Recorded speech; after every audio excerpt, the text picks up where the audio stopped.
Bien, nous entrons dans la dernière séquence de la dernière séance. Et donc, là, maintenant, nous allons avoir Laure Follet qui va nous parler d'applications radiomiques. Ensuite, Sir Michael Brady, qui vient donc de Oxford et qui est un précurseur de tout ça, puisque ça fait combien de temps que tu fais ça? Depuis combien de temps tu fais ça? Ton métier de ça, là? Quoi exactement? Ça fait 200 ans. 200 ans, voilà. Et puis nous terminerons par Francis Besse qui nous parlera de l'effet de tout ça sur la médecine et les médecins, et puis par la discussion. À toi. Alors, d'abord, merci beaucoup de m'avoir invitée. Je suis très honorée, un petit peu intimidée de parler au Collège de France aujourd'hui. Et donc, malgré notre mauvaise plasticité neuronale, on va quand même essayer de comprendre un petit peu la radiomique aujourd'hui. Alors, bon, ça, ce sont mes conflits d'intérêts. Alors, je vais vous parler essentiellement de la cancérologie. Finalement, l'application même de la radiomique, ce n'est pas forcément important, mais moi, je travaille plus sur la cancérologie. Pour dire que l'imagerie intervient à plein de niveaux, en fait, en cancérologie. Au niveau de la prévention, avec en particulier la possibilité... Je n'ai pas mon petit curseur, c'est pas grave. La possibilité de détecter des facteurs de risque de développement de cancer, par exemple la cirrhose hépatique. Ah, c'est celui-là peut-être? Non, c'est bon. Non, c'est bon, je suis là. C'est juste tourner un petit bouton. On recommence. Donc la prédiction, la prévention, le diagnostic, alors soit le diagnostic précoce, soit le diagnostic différentiel, comme on a vu en mammographie, faire la différence entre un cancer et une tumeur bénigne. On peut avoir un rôle dans le pronostic, l'évaluation de la gravité de la maladie, et c'est ce qu'on appelle la stratification des patients, donc déterminer si un patient est à haut risque ou moins haut risque, par exemple de développement futur de métastases, de dissémination de la maladie. Et puis, moi, je travaille plus sur la réponse au traitement. Donc, d'abord, la sélection des patients, quel est le meilleur traitement à proposer à chacun des patients, suivre l'efficacité de ces traitements, mais aussi leur toxicité, parce qu'en imagerie, on voit beaucoup d'effets secondaires. Donc, vous voyez que l'imagerie a vraiment un rôle à plein de niveaux différents. Alors, quand on vient de la formation scientifique, on a l'habitude de faire de la recherche basée sur l'hypothèse. Donc, on formule une hypothèse, on a une idée, on va remonter un projet pour prouver cette idée. C'est ce qu'on disait tout à l'heure, hein. On a une question assez précise.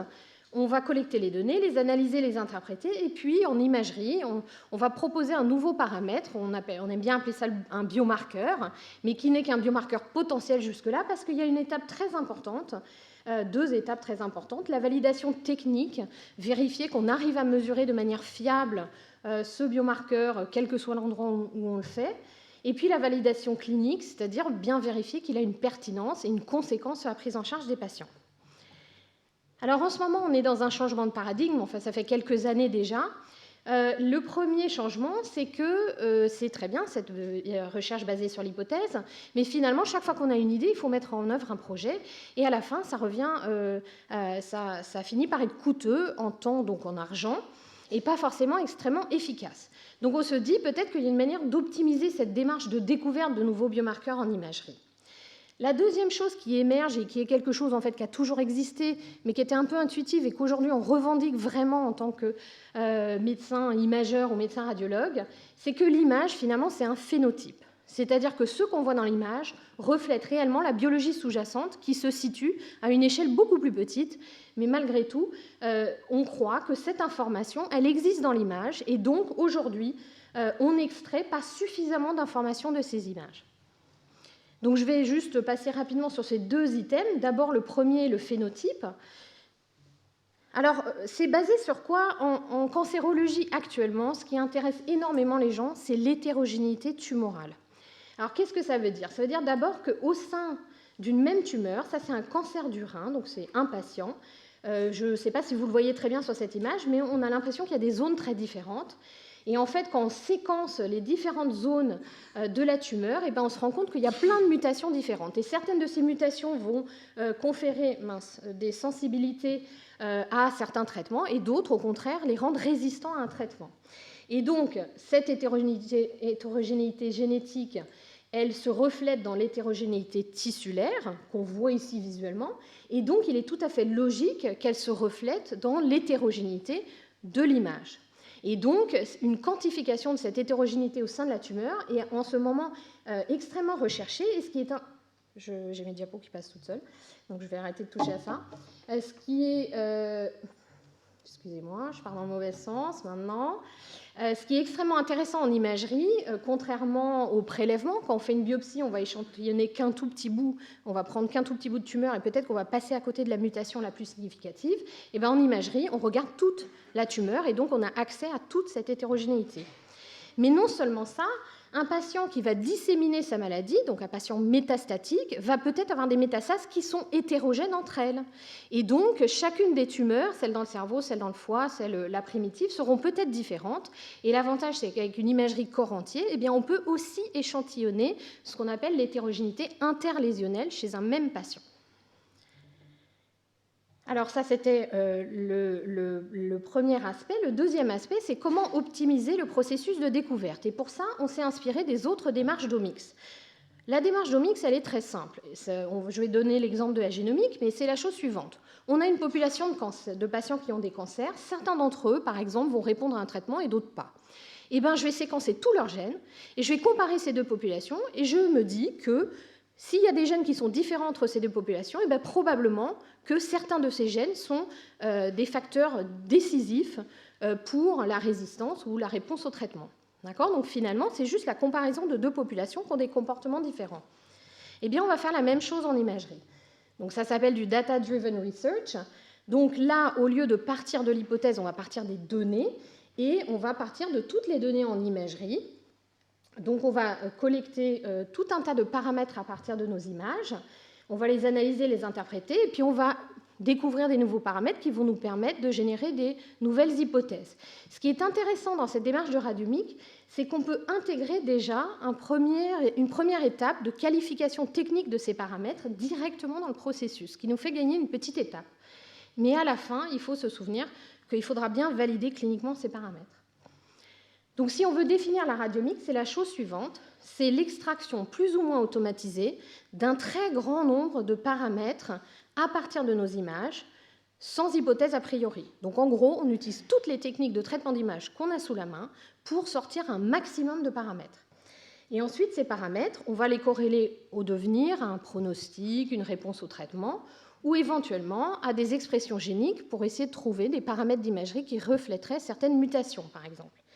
Ce qu'il faut comprendre, c'est que c'est une recherche centrée sur la découverte. D'accord ? Donc l'idée, c'est de découvrir des nouveaux paramètres. Alors, comment se passe ce processus ? Alors, je n'ai pas encore insisté dessus, mais la radiomique stricto sensu, ce n'est pas de l'IA. L'IA est un outil qu'on peut utiliser en radiomique. La radiomique, c'est plus un processus de recherche. Donc, première étape, je collecte les données, c'est-à-dire je recueille plein de paramètres à partir de mes images. Et si on dit que la radiomique, c'est du big data, ce n'est pas tant le nombre de patients, mais le nombre de paramètres qu'on extrait des images. Et à ce stade-là, on peut soit le faire de manière traditionnelle, en utilisant les outils qu'on connaît, soit utiliser de l'intelligence artificielle pour faire émerger des nouveaux paramètres. Ce qui est intéressant, c'est qu'on peut le faire à partir d'images de routine clinique, donc on n'a pas besoin de faire une acquisition spéciale pour ça. Deuxième étape, et ça, c'est l'étape qui fait mal en général, c'est l'étape où on voyait les pauvres mecs dans la boue, là, c'est le nettoyage des données et l'uniformisation. Et c'est vrai que souvent, on a beaucoup de pertes parce qu'on n'a pas une qualité de données, surtout quand on part en rétrospectif. Par contre, on peut aussi, à cette étape, enrichir les données, c'est-à-dire ajouter des données, par exemple, cliniques ou biologiques, à nos données radiologiques, pour avoir une vision pas seulement radiologique de notre patient. Troisième étape, le traitement des données quantitatives. Et là encore, on peut utiliser des techniques d'intelligence artificielle. Et alors, on peut même aller plus loin et utiliser l'intelligence artificielle quasiment pour aller du début à la fin sans regarder ce qui se passe entre les deux. Mais bon, donc, moi, je vais vous présenter plutôt les méthodes traditionnelles qu'on a développées en génomique. Et ces méthodes traditionnelles, elles sont basées sur deux étapes. La première étant la réduction du nombre de descripteurs. Parce qu'on a tellement de paramètres par rapport à notre nombre de patients, statistiquement, on ne va pas s'en sortir. Donc, on va essayer de se débarrasser d'un certain nombre de descripteurs. Et c'est là où rentre l'étape de qualification technique de nos paramètres, et qui est le côté un petit peu sioux que j'aime bien dans cette démarche. Donc, première étape, l'extraction des descripteurs. Alors, vous avez une population de patients avec une population d'images. Vous allez demander à des radiologues ou à un logiciel de segmenter la tumeur, c'est-à-dire de la contourer. Ça peut être fait en 2D ou en 3D. Ça va vous donner une région d'intérêt, ou ROI. Et à partir de ça, avec plus ou moins des pré-traitements d'images avant, on va extraire 3 types de descripteurs. Des descripteurs de forme, qui sont les plus simples, on va dire, qui vont entre autres donner la taille, la surface, le volume, la forme des contours, la compacité, etc. Des descripteurs de distribution d'intensité de signal, donc ça c'est un histogramme en pratique, on va dire combien de pixels ont une valeur d'intensité de signal donnée, et ça les histogrammes on sait bien les analyser, alors on connaît la moyenne et la déviation standard, après on a découvert des choses un petit peu nouvelles, le skewness qui est le fait qu'il penche d'un côté ou de l'autre, le kurtosis qui est le fait qu'il soit plus ou moins pointu, et puis d'autres choses plus compliquées à comprendre intuitivement, l'énergie, l'entropie, etc. Et puis on a des descripteurs qui sont ceux qui sont considérés comme étant le plus liés à l'hétérogénéité tumorale dont je vous parlais, qui sont des descripteurs de texture. Pourquoi ? Parce que ces descripteurs ils s'intéressent à la disposition spatiale des pixels. En pratique, est-ce qu'un pixel est entouré de pixels qui lui ressemblent ou de pixels qui sont différents ? Et on va appliquer ce qu'on appelle des matrices de co-occurrence, et puis après on va faire des calculs, la longueur des lignes de pixels qui ont les mêmes valeurs, etc. Donc à la fin de ça, comme je vous avais dit, en général on se retrouve devant un grand nombre de descripteurs par rapport aux patients. Alors grand nombre, on dit au minimum 100, en général c'est plusieurs centaines, voire quelques milliers. Et c'est vrai qu'on a rarement autant de patients. Alors la première chose que vous pouvez faire, c'est faire quelque chose que font les généticiens, c'est des heatmaps. Donc à quoi ça correspond ? On représente horizontalement les patients et verticalement les descripteurs radiomiques, mais surtout on les range selon leur similarité en termes de paramètres de radiomique. D'accord ? Et du coup, vous allez vous retrouver avec des patients qui ont des phénotypes en imagerie qui se ressemblent, et visuellement, on peut se dire, tiens, ici on a un groupe qui est jaune, puis bleu, puis jaune, et ici un groupe qui est bleu, jaune, etc. Et on peut imaginer découvrir des nouveaux phénotypes en imagerie. Alors pour réduire le nombre de descripteurs, comme je vous disais tout à l'heure, une des stratégies qui est développée dans la majorité des publications et qu'on développe chez nous dans notre laboratoire, c'est la suivante. C'est d'abord, on se dit, bon, j'ai plein de paramètres, mais moi, je n'ai pas envie de découvrir un paramètre que je ne suis pas capable de mesurer de la même manière que mon collègue dans l'autre hôpital. D'accord ? Ça s'appelle la reproductibilité. Donc, je vais me débarrasser de tous les paramètres qui ne sont pas reproductibles.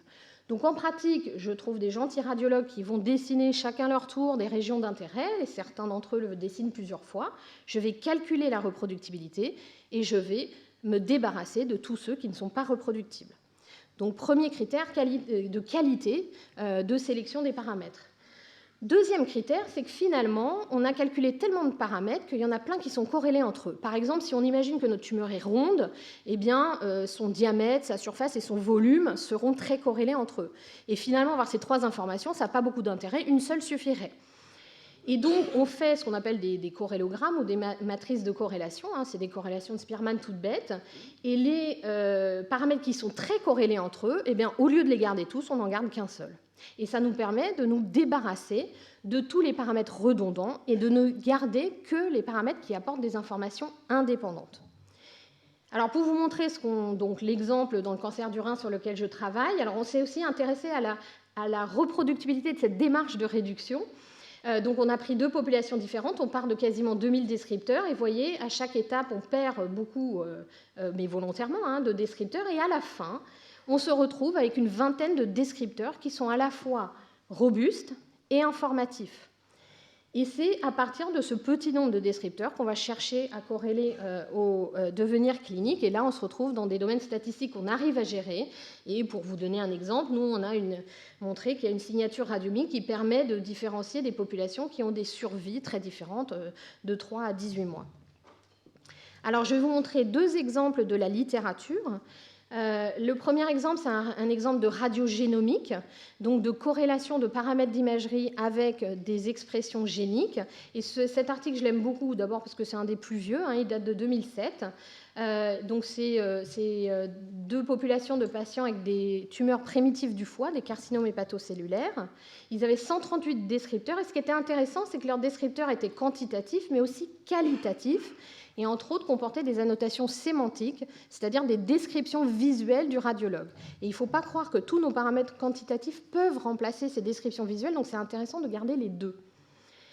Alors la première chose qu'ils ont montré, c'est qu'à partir de 138 descripteurs, eh bien, finalement, il n'y en avait que 32 qui étaient utiles, et qu'avec ces 32, on arrivait à décrire toutes les expressions géniques, les modules d'expression génique qu'on pouvait rencontrer dans ces carcinomes hépatocellulaires. Mais surtout, la chose qui m'a plus intéressée dans ce travail, c'est le lien entre le paramètre d'imagerie et la biologie.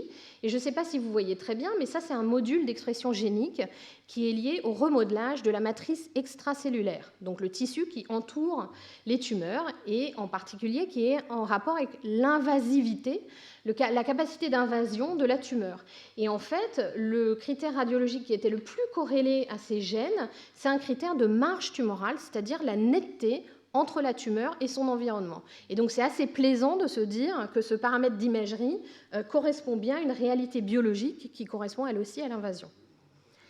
Deuxième exemple, c'est celui-ci. Si vous devez lire qu'un article en radiomique, c'est celui-là. Il date de 2014. C'est celui qui est le plus connu. C'est celui de l'équipe de Lambin à Maastricht. Pourquoi ? Parce que c'est là où ils ont un petit peu fait une démarche très systématique d'extraction radiomique avec 7 sets de données de cancer de poumon et d'ORL, plus de 1000 patients, plus de 400 paramètres.